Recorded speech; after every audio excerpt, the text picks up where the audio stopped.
நல்லா சுத்தமாக பெருக்கணுங்க. செந்தாழம் பூவில் வந்தாடும் தென்று என் மீது மோதுதம்மா, பூவாசம் மேடை போடுதம்மா. இல்ல பாட்டுக்கு ஒன்றும் குறவில்லை. நீ எப்படி எழுந்த? நான் நடுராத்திரி 5 மணிக்கே எழுந்துட்டேன்டி. எது நடுராத்திரி 5 மணிக்கா? 5 மணின்றது காலையில் அதிகாலை. அந்த நடுராத்திரி தான் எழுந்தேன். நீ அவ்வளோ சீக்கிரம் எழுந்துக்கிற ஆள் கிடையாது. 7 மணிக்கு மேலே தானே எழுந்துப்ப. என்ன அதிசயமா இன்னைக்கு சீக்கிரமாக எழுந்துட்டு இருக்க? அம்மா கிட்ட டூருக்கு காசு கேட்டேன்ல. ஆமாம். அம்மா வந்து அப்பா கிட்ட கேட்டு வாங்கி தரேன்னு சொல்லியிருக்காங்களா? ஆமாம். அதுக்கும் நீ காலையில் எவ்வளோ சீக்கிரமாக எழுந்ததுக்கும் என்ன சம்மந்தம் தெரியலையே? இவ்வளோ மக்கா இருக்காத நீ. ஆனால் காலையில் எழுந்து அப்பா இதுக்கா இப்படியே அப்படியே வேலை செய்கிற மாதிரி இருந்தாதான் அப்பா வந்து டூருக்கு காசு கேட்டிருக்காங்கன்னு சொல்லிட்டு தருவார். அவர் எதுக்கு நல்லா தூங்கி இருந்தேன்னு வச்சுக்கேன், நல்லா தூங்கு முடிஞ்சு இதுக்கு எதுக்கு டூர் காசு தானே சொல்லிட்டு தரமாட்டாரு. அதனால தான் காலையிலேருந்து எழுந்து வேலை செஞ்சுருக்கேன். மேடம் அப்படி என்ன வேலை செஞ்சீங்க? காலையில் எழுந்தோடனே பல்ல வளர்க்குனேன்டி. எவ்வளோ கஷ்டமாக இருந்தது தெரியுமா? அதுக்கப்புறம் மூஞ்சிலாம் கழுவுனேன் கஷ்டப்பட்டு இந்த ஜில்லு தண்ணியிலே. ஐயோ ரொம்ப கஷ்டமான வேலை. ஆமாண்டி, தண்ணி எவ்வளோ ஜில்லு இருந்தது தெரியுமா, ஐஸ் கட்டி மாதிரி. அப்புறம் போய் காஃபி கேட்டேன். இன்னும் பாலே வாங்கினார்ல, பால் வாங்கினது தான் காஃபி போடணும்னு சொன்னாங்க. சரி நம்மளே ஓடி போய் பால் வாங்கி கொடுத்தோன்னா காஃபி கொடுத்துருவாங்க. நம்மளே நம்ம கையில் எடுத்து போய் அப்பா கிட்ட கொடுத்து நல்ல பேர் வாங்கலாம் சொல்லிட்டு போய் பால் வாங்கினேன். அப்படியா? போ. ஒரு டூருக்கு போகிறதுக்காக என்னென்னலாம் செய்ய வேண்டியதாக இருக்கு பத்தியா? இப்படி ஒரு டூர் போய் ஆகணுமா நீ? இல்லை, என் ஃப்ரெண்ட்ஸுங்க எல்லாருமே போகிறாங்க, நான் மட்டும் போகிறேன்னா எப்படி? கொஞ்சமாவது லாஜி கூட பேசினி இதா. 4 பேர் 5 பேர் நாங்கள் ஃப்ரெண்ட்ஸு மொத்த பேருமே போகிறாங்க. என்னங்கிட்ட கிளாஸில் இருக்க 90% போகிறாங்க. யாரோ ஒரு சிலர் மட்டும்தான் வரல சொல்லிட்டாங்க. எவ்வளோ ஜாலியாக இருக்கும் தெரியுமா டூர் போனேன். நான் மட்டும் வரலன்னு சொன்னால் பசங்களாம் கிண்டல் பண்ணாதுங்க என்ன? இல்லை, நம்மக்கிட்ட காசு இருந்தால் நம்ம போகலாம். அம்மா தான் காசு இல்லைன்னு சொன்னாங்களே. ஆமாம், அம்மா எப்போ காசு கேட்டாலும் இல்லைன்னு தான் சொல்லுவாங்க. எப்போனா கேட்டவொன்னே கொடுத்துருக்குறாங்களா? இந்த வாட்டி தான் என்னம்மா அப்பா கிட்ட இருந்து வாங்கி தரேன்னு சொல்லிட்டாங்க. போய் முதல்ல நான் அந்த வேலையை பார்க்கணும். எங்க வந்துடலாவா? பாலை கொடு. இங்கே இருக்க பக்கத்து தெருக்கு போயிட்டு வரதுக்கு இவ்வளோ நேரம். உங்கள் அப்பாவுக்கு வர டைம் ஆகுதுன்னு கத்தின்னு இருக்காரு. நானே போயிருக்கலாம் பேசாமல் பால் வாங்கிறதுக்கு. இந்த போறான்னு சொன்னாலே சொல்லிட்டு அனுப்பிச்சு 1/2 மணி நேரமா பக்கத்து தெருக்கு போயிட்டு வரதுக்கு. ஏம்மா பரிநாத்தை இப்போ தான் எழுந்திருக்காங்க. நான் போனதுக்கு அப்புறமா தான் வாசல்லாம் பெருகி குழம்பு போட்டுட்டு அப்புறமா போய் பால் கறக்குறாங்க. நான் என்ன பண்ண கொடுத்துருக்கா? நான் போய் தானே சீக்கிரமா வாங்கி வந்துருப்பேன் தெரியுமா? போய் நின்று வேடி பார்த்துட்டு வந்துருக்கேன் நீ. ஏம்மா அவங்க பால் கறந்து கொடுத்தா தானே நான் வாங்கிட முடியும். நானே கறந்து எடுத்துட முடியும். நீ சீக்கிரமா போனா வாங்கி வந்துட்டு இருப்பேன். சீக்கிரமா சொல்ற நீ கறந்து எடுத்துட்டு வந்துருவியா? இந்த வாய்க்கு ஒன்றும் குறவு கிடையாது. கூட அப்படி அங்கே உங்கள் அப்பா வர கத்தின்னு கிடக்குறாரு. நம்ம மனுஷன் நைட்டே சொன்னார் கடை சீக்கிரமா போகணுன்னு. கொஞ்சம் பால் வாங்க போகிறதுக்கு இப்படி மாதிரி பண்ணி வச்சிருக்கா. அவரை டென்ஷன் ஆகி கத்தின்னு இருக்காரு. கூட பாலை கொடு முதல்ல இப்படி. ஏம்மா அப்பா கிட்ட டூர் காசு வாங்கி தரேன் சொன்னியே. ஆமா, இப்போ ரொம்ப முக்கியம். இப்போ அந்த மனுஷன் மணி ஆகுதுன்னு கத்தின்னு கிடக்குறாரு. இல்லை டூர் காசுல வந்து ஆடுது. ஏம்மா என்ன மணி நல்ல பேர் எடுத்துட்டு போல இருக்குதா? ஏடி நம்ம இந்த லூஸ் மாதிரி பண்றாங்க. அங்க பால் சீக்கிரமா கறந்து கொடுத்ததானே நான் எடுத்துட்டு வர முடியும். அந்த ஆண்டி இன்னைக்கு லேட்டா தான் எழுந்திருக்காங்க போல இருக்கு.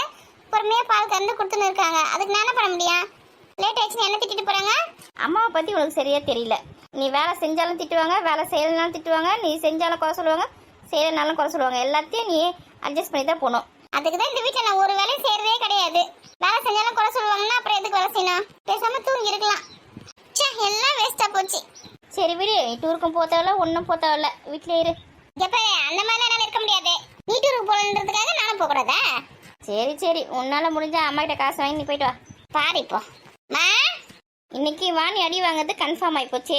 சரி போய் பார்க்கலாம் எப்படி அடி வாங்குறான்னு. மா என்னடி உனக்கு எதுக்கு இப்ப அம்மா கத்தினுக்க? காலையில எழுந்து உட்காந்துன்னு மிக்ஸ் பண்ணின்னு இருக்கா. 7 மணி வரைக்கும் தூங்க வேண்டியதானே? ஒரு வேலை செய்ய விட மாட்டேங்கிறா. எப்படி உங்க அப்பாக்கு டைம் ஆகுதுன்னு கத்தின்னு கிடக்குறாரு. நான் காப்பி போட்டு தரதா இல்லை தண்ணி எடுத்துன்னு வரதா? என்ன வேலை செய்யறது? உங்ககிட்ட வர நான் கத்தின்னு கிடக்க வேண்டியதா இருக்குது. ஏம்மா நான் கேட்டது என்னமாச்சு? நீ என்ன கேட்ட? ஏம்மா நான் கேட்டது நீ மறந்துட்டியா? அவனுக்கு 1008 டென்ஷன் 1008 பிரச்சனை. உனக்கு என்ன பிரச்சனை? அம்மா எங்க காலேஜ்ல டூருக்கு போறாங்க, காசு வாங்கி கொடுன்னு சொன்ன அப்பா கிட்ட. இதெல்லாம் சுத்தமா மறந்துட்டு இருக்க. ஏமா சுத்தமா உனக்கு அக்கறையே கிடையாது, பாசமா கிடையாதுல்ல. எக்கடி கிட்டனா போட்டா அப்படி சொல்லிட்டு விட்டு வச்சிருக்க. ஆமா, இப்ப டூர் இல்லாம தான் ஒன்றும் முடியல உனக்கு. போ. அம்மா நீ கேட்டதுக்கு நீ போன்னு சொன்ன. அப்பா கிட்ட காசு வாங்கி தரேன்னு சொன்ன. இப்பனா போவேன்னு சொல்ற. நான் வேற காலேஜ்ல பேர்லாம் கொடுத்துட்டு வந்துட்டேன். கண்டிப்பா காசு கட்டியே ஆகணும். யார் கேட்டு நீ பேர் கொடுத்துட்டு வந்த? அம்மா நீ தானே காசு வாங்கி தரேன்னு சொன்ன. உங்க அப்பா கிட்டலாம் என்னால காசு கேட்க முடியாது. அவர் ஏற்கனவே கோவத்துல இருக்காரு. அம்மா நீ எதனா ஒன்று சொல்லி இங்க மழுப்பின்னு இருக்காதம்மா. இல்லைன்னா நானே போய் கேட்குவேன். பொண்ணியை போய் கேள்ப்போ. அம்மா நீயே கேட்டு வாங்கி கொடுமா. தெரியுதுல, போய் கேட்டா திட்டு வரனே. திட்டெல்லாம் மாட்டாரு, அட்வைஸ் பண்ணி பிளேடு போடுவாரு. நமக்கு வந்து 1000 ரூபாய் இருந்தால் நம்மளுக்கு வந்து செலவுக்கு ஆகுமா, புக்கு வாங்கலாமா, நோட்டு வாங்கலாமா, அது வாங்கலாமா, இது வாங்கலாமா, எதுக்குமா காசு வீணாக செலவு பண்ணுறீங்க அப்படின்னு சொல்லி அட்வைஸ் பண்ணியே தலைவலி வர வச்சிருவாரு. அவர் பேசுறதுலாம் என்னால் இப்போ கேட்க முடியாது. ஒழுங்காக நீயே போய் கேட்டு வாங்கி வா. காலையில் பால் வாங்கிறதுக்கு போனேன் சீக்கிரமாக வாங்கி வந்து கொடுத்துருந்தா கூட நான் காப்பி போட்டு கொடுத்து அவர்கிட்ட கேட்டுருக்கலாம் இப்போ ஒரு மணி ஆச்சு கிளம்பி இருக்காரு காப்பி வேணா ஒன்று வேணான்னு இப்போ போய் கேட்க சொல்கிறேன் அப்படி கேட்குறது ஏம்மா எதனா ஒரு சாக்கு சொல்லினே இருக்காதம்மா ஃபீஸ் கட்டுறது இன்னைக்கு தான்மா லாஸ்ட் டேட்டு இப்போ நீ டூருக்கு போனால் இங்கே ஒன்றும் கூடி முடிய போயிடாது எக்ஸாம் ஃபீஸ் என்ன இப்பயே கட்டி ஆகணுன்றதுக்கு ஓடு டூருக்கு வரலன்னு சொல்லிட்டு அந்த மாதிரிலாம் சொல்ல முடியாதுமா என் கிளாஸ்ல இருந்து எல்லாருமே போறாங்க நான் மட்டும் எப்படி போகாம இருக்க முடியாது சொல்ல காலையில் உன் தொல்லை பெரிய தொல்லையாக இருக்குது தள்ளு தண்ணி வர வந்துட்டு இருக்கோம் கோமதி காலையில குழந்தைங்க எதுக்கு அழ வச்சுன்னு இருக்க அப்பா எங்க காலேஜ்ல டூருக்கு கூட்டின்னு போறாங்கப்பா எங்க கிளாஸ்ல இருந்து எல்லாருமே டூருக்கு போறாங்க அம்மா கிட்ட கேட்டா வேணாம்னு சொல்றாங்க எத்தனை நாள் டூரு ஒரு நாள் தான்ப்பா காலையில போயிட்டு ஈவினிங் வந்துருவோம் அதுக்கு எவ்வளவு பணம் கட்டணும் அதுக்கு வந்து 1000 ரூபாய் கட்டணும்ப்பா அவ்வளவுதானே இந்தா இல்ல 1500 ரூபாய் இருக்கு பாரு 1000 ரூபாய் காலேஜ்ல கட்டிடு டூருக்கு 500 ரூபாய் செலவுக்கு வச்சுக்கோ ஏங்க பசங்க காசு கொடுத்து கேட்காதீங்க இங்க கொடுங்கப்பா உள்ளே ஒரு 1000 ரூபாய்க்காக அழ வச்சு நிக்க வச்சிருக்கிற காலேஜ்ல எல்லாரும் டூருக்கு போறாங்க நம்ம குழந்தை மட்டும் போகாம உட்காந்து வேலைக்கு பார்த்துன்னு இருக்குமா இந்தம்மா நீ எட்டுமே காலேஜ்ல கட்டிடு ரொம்ப தேங்க்ஸ்ப்பா அழக்கூடாது பொம்பளை பசங்க அழலாமா பொம்பளை பசங்க வந்து வீட்டோட மகாலட்சுமி அழக்கூடாது சரிப்பா இங்க பாரு உனக்கு எதுனா வேணும்னா நீ அப்பா கிட்ட கேளு அம்மா கிட்ட கேட்காத அவ எது கேட்டாலும் வேணாம் சொல்லுவா இங்க பசங்களை இந்த மாதிரி கெடுக்காதீங்க செல்லம் கொடுத்து நீ போ காலேஜ் கிளம்பு மணி வந்து பாரு சரிப்பா அவளே 1000 ரூபாய் தான் கேட்டா நீங்க என்னன்னா 1500 ரூபாய் கொடுத்து அனுப்பிச்சுக்கிறீங்க நாங்க காசு இல்ல போவானா அப்படி இப்படி சொல்லி இருக்கேன் அவள் அப்படியே ஏமாத்திடலான்னு பார்த்தா காசு கொடுத்து இப்போ கட்டி வச்சுக்கிறீங்க இப்போ நான் எப்படி ஒரு 1500 ரூபாய் கொடுக்க கூடாதா அதுல நான் குறைஞ்சு போயிட போறேன் இவளை டூருக்கு அனுப்பவே இல்லை அப்ப இவளை மட்டும் அனுப்பிச்சா அவன் என்ன நினைப்பா நம்மள மட்டும் இந்த டூருக்கு அனுப்பல இந்த வருஷம் அனுப்பவே இல்லை இவளை மட்டும் அனுப்புறாங்களே அப்படி சொல்லிட்டு அவ மனசு கஷ்டப்படாதே நான் மகா கிட்டே டூருக்கு போகணும்னு தான் சொன்னேன் அவள் தான் வேணா சொல்லிட்டா மக்காவை சொல்ற பச்சு கேட்டுக்கிறான் இது சின்னது கேக்குதா அது நிக்குது காலையில் கத்தால பக்கத்து கஷ்டமா இல்லை மனசுக்கு அழுதே எல்லாத்தையும் சாதிச்சிருவா நீங்க அவ கண்ணுல இருந்து ஒரு சொட்டு கண்ணீர் வந்தோடனே அப்படியே தூக்கி கொடுக்குறீங்க காசை அவ செலவு உங்ககிட்ட காசு கேட்டாளா இல்லையா டூருக்கு போகும்போது செலவுக்குலாம் காசு இல்லையா வெறும் கை வீசி நான் போக சொல்றேன் அப்படியே கேடுங்க அதுங்களுக்கு ஃபீஸ் கட்டுறது பத்தாது என்ன அதுங்களுக்கு செலவுக்கு பணம் கொடுக்குறது பத்தாதுன்னு இப்போ டூருக்கு வேற அதுங்களுக்கு காசு கொடுத்துருங்க சரி நான் கிளம்புறேன் இருங்க டிஃபன் செஞ்சு தரேன் சாப்பிட்டு போங்க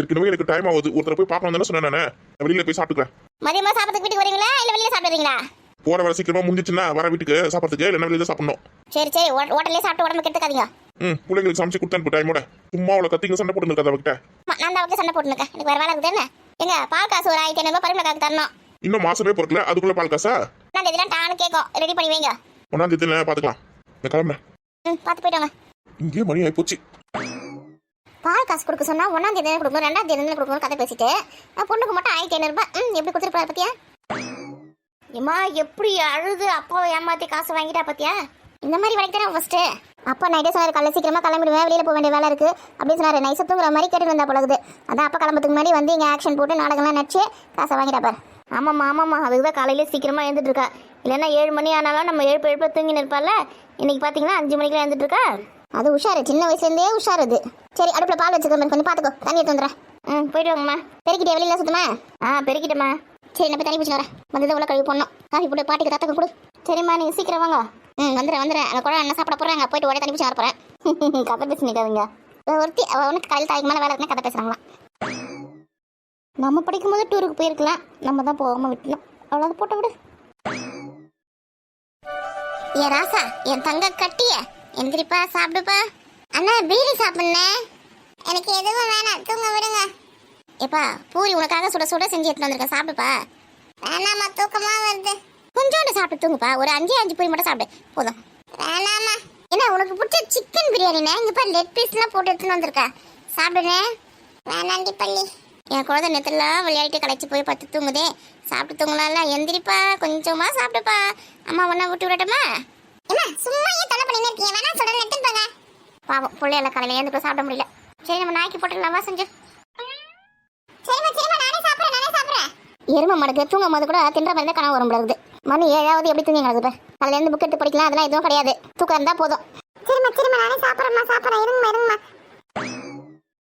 கொடுங்கம்மா சாப்பிட்றேன் இந்தா இதெல்லாம் காலையில தொடர்பு எடுத்துட்டு வந்துட்டு எங்க பிரியாணிங்க பூரிங்க எங்க எதுவுமே காணோம் செஞ்சீங்க என்னது பிரியாணி பூரியா யார் செஞ்சாங்க பொண்ணுக்கு தந்துட்டாங்க அம்மா இப்பதான் பிரியாணி சாப்பிட்டு பூரி சாப்பிடுன்னு சொன்னீங்களேம்மா இன்னும் காப்பியே போடல அதுக்கு இன்னும் பாலே வேணத்துக்கு போல காலையில் உனக்கு பிரியாணி பூரியா எழுந்துருமே எழுந்து போய் பால் பாக்கிட்டு வேணா எழுந்துரு அம்மா நீங்க பூரி பிரியாணி தான் சொன்னீங்கம்மா என் காதுல கேட்டதுமா இங்க பாரு காலையில் கடுப்பேன்னு வச்சுக்க பட்டே வீங்க ஓடி போயிட மாதிரியா பிரியாணியா பூரியா தூக்கும் போது கூட தின்னதை பற்றி கலவை கண்டு இருப்பியா ஐயோ என் பூரி என் பிரியாணி இதெல்லாம் எங்க போச்சு தெரியலையே ஒழுங்கு முறையாக பல்ல வலிக்கிட்டு போய் பால் வாங்கினா பால் வாங்கி எடுத்து கொடுத்துட்டு புக் எடுத்து படிக்கிற வழியை பாரு டியூஷன் தான் நேற்று எல்லாமே படிச்சிட்டேன் திரும்ப படின்னு சொல்லாதீங்க நான் பல்ல வலிக்கிட்டேம்மா புக் எடுத்து படி சஞ்சு அண்ணனுக்கு பிரியாணி வச்சிருந்தீங்க. இவன் ஒருத்தன் லூசு. என் பேக் எங்க வச்சேன்? ஒரு அண்ணனை போய் லூசுன்னு சொல்லிட்டு போறியா? பாத்துக்கிறேன் பண்ணி உன்னை. அவன் அந்த பக்கம் இருக்கிறான். என்ன தூங்கி இருந்தா உட்காந்துக்கியா? உனக்கு மனையில போய் பல்ல வலிக்கிட்டு போய் பாலை வேணும் போ. காப்பி போட்டு கொடுங்க, தாயா வலிக்குது. ஏம்மா தினமும் நான் தான் போய் வாங்கிட்டு வரமா? சங்கீதம் முன்னாடி எழுந்துட்டல, அவளை போய் வாங்கிட்டு சொல்ல வேண்டியதானே? ஆமா, பொம்பளை பொண்ணு போய் வாங்கிட்டு வருவா. ஆம்பளை போய் நல்லா பட்டு தூங்கிடுடா. இவன் எருமை மண்ணு மாதிரி பட்டு தூங்கிட்டு போனா அந்த பொண்ணு போய் ஆட் பண்ணுவா பால் வாங்குறது. ஊரு உலகம் கெட்டு போய் கிடக்குது. பொம்பளை பசங்க தனியெல்லாம் ஆட்ட முடியாது. ஏண்டே இப்படா போய் நல்லா திட்டு வாங்கினா. மற்றதெல்லாம் மட்டும் ஆம்பளையும் பொம்பளையும் சரி சமம் சொல்றீங்க. என் பால் வாங்கிறதுக்கு கூட முன்னாடி எழுந்து போக மாட்டாளா? நீ இதே மாதிரி பேசுறேன்னு வச்சுக்கா, கையில இருக்கு பாத்தியா? அதான் பேசுறீங்க, நான் பேச மாட்டேன். பாக்குறியா? எந்திரிச்சு போறேன். ஓடு மரியாதையா. குட குட குட குட குட எதிர்த்து எதிர்த்து பேசி நிற்பேன். பெரியவங்க சின்னவங்க மட்டும் மரியாதை கிடையாது. இன்றைய நாள் இனியவே விடிந்தது சதீஷ்க்கு. பள்ளி வந்தேன்னு வச்சுக்க, அவ்வளோதான் உனக்கு. ஒழுங்கா பிரஷ்ல பேசி வச்சு ஒழுங்கா பல்ல வழக்கு. அப்படியே மூஞ்சி மட்டும் கலந்து வந்து அடி வாங்குவேன். காலையில் போசப்ப தொடப்பக்கட்டேன் கையுமா. ஏம்மா என்னங்க? எங்கள் அம்மா எங்கடி? அவங்க சமையல் ரூம்ல தான் இருக்காங்க. சரி மா. யோ, என்ன விஷயம் சொல்ல என்கிட்ட தான். நீ கும்னு எங்கள் அம்மாட்ட தான் பேசணும். நட்டக்கல என்ன பேச போறேன்னு தெரியல. அத்தை உங்க புள்ள கூப்பிடாரு பாருங்க. இந்த வரமா.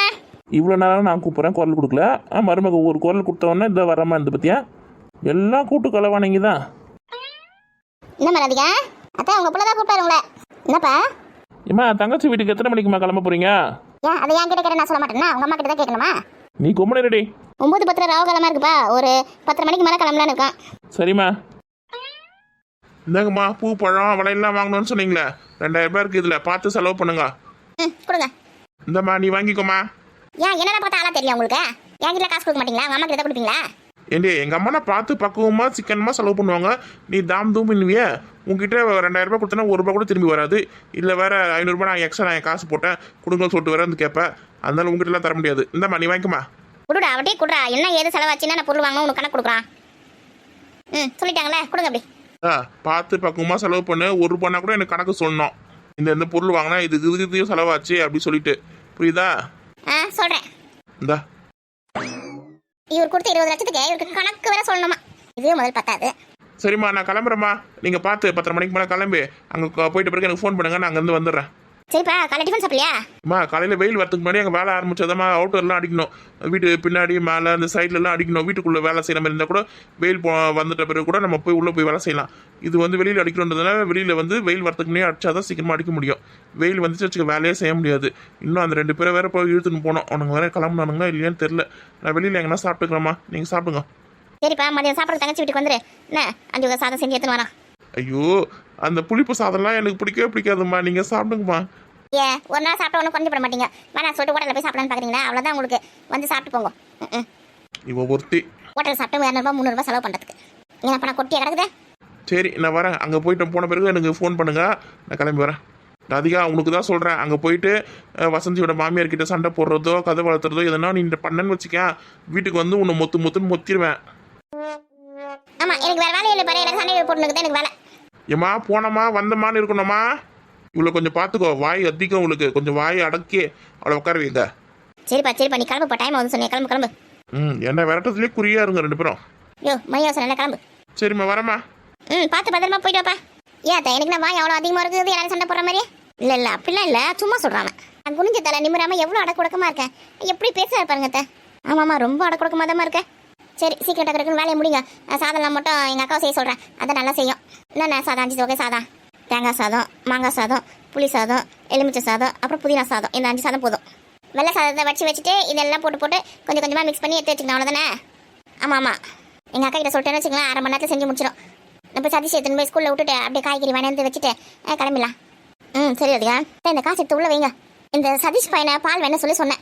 இன்னும் ஆளுக்கான பால் வளர்க்கறதுக்கு போனான். பாருங்க டைம் ஆக சொல்லிட்டு காப்பி கூட குடிக்காம போறாரு. காப்பிலாம் குடிச்சிட்டான் காலையிலேயே. நைட்டு பால் இதில் கொஞ்சம் போட்டு கொடுத்தேன். அப்படியே திட்டு கொண்டு ஒன்றுமே சொல்லாமல் போயிட்டு பார்த்தீங்கன்னா நான் கூட காப்பி கூட குடிக்கல போல அப்படின்னு நினச்சேன். நைட்டு கொஞ்சோண்டு பால் எடுத்து வச்சேன். எப்படி இருந்தாலும் காலை சீக்கிரமாக கிளம்பிடுவேன், எனக்கு காப்பி கொடுத்தலாம் சொல்லிட்டு நான் எடுத்து வச்சேன். அந்த காப்பியில் அந்த பாலை தான் காப்பி கொடுத்தேன். சரிங்க காலை டிஃபன் என்ன செய்வீங்க? இட்லி ஊற்றி வேலை தோசை சுடுவா? காலையில் கொஞ்சம் லைட்டாக சாப்பிட்டா தான் அங்கே போய் மதியத்துக்கு நல்லா டைட்டாக பிடிக்க முடியும். அதனால் ஆளுக்கு 2 இட்லி கணக்கு போட்டு சுடுங்க போதும். சதீஷ்க்கு ஸ்கூல் கட்டி கொடுக்குறதுக்கு அப்படியே 2 இட்லி மட்டும் வச்சுருங்க போதும். சாப்பாடுலாம் இப்போ செஞ்சு உட்காந்துக்காதீங்க. சரி இட்லி ஊற்றிறேன். ஒரு தக்காளி தொக்கு செஞ்சுமா இட்லி செஞ்சுமான்னு வேலையை முடிச்சுட்டு வந்து எங்கள் சமையல் ரூம்ல 4 மணி நேரம் 5 மணி நேரம் இருக்காதீங்க. அத்தை மல்லிப்பூலாம் உதிரி பூவா வாங்கி கட்டிக்கலாமா? இல்லை கட்டின பூவை வாங்கிடுவா? நம்ம என்னத்துக்கு எடுத்துன்னு போயிட்டு என்னத்துக்குமா கட்டுறது? நீ கட்டின பூவை வாங்கிக்கோ. கட்டின பூ வந்தால் விலை அதிகமாக இருக்கும், உதிரினா கொஞ்சம் ரேட்டு கம்மியாக இருக்கும், அதான் பார்க்குறேன். சரி எது கட்டுப்படியாவதோ பார்த்து வாங்கிக்கோ, அங்கே கூட திரும்ப போய் கூட கட்டிக்கலாம். சரி வேலை எப்படி இருக்குன்னு பார்த்து வாங்கிக்கிறேன். நீ ஏடி முகத்தை கோவமா வச்சிருக்க? பார்க்கறதுக்கே பயமா இருக்கு. காலையில் எழுந்து இன்னும் காஃபி குடிக்கல, அது ஒரு டென்ஷனாக இருக்கு எனக்கு. இரு தங்கத்துறைக்கு போட்ட காஃபியில் கொஞ்சம் மீதி இருக்கு, எடுத்து வந்து தரேன் குடி. அரை டம்ளர் பாலில் எவ்வளோ தண்ணி ஊற்றி தான் காசுனீங்களா? அதெல்லாம் ரகசியம் சொல்ல முடியாது. ஐயோ, பச்சை தண்ணியில் காஃபி போட்டுக்கு வைக்கிறதா கற்றுக்குண்ணா.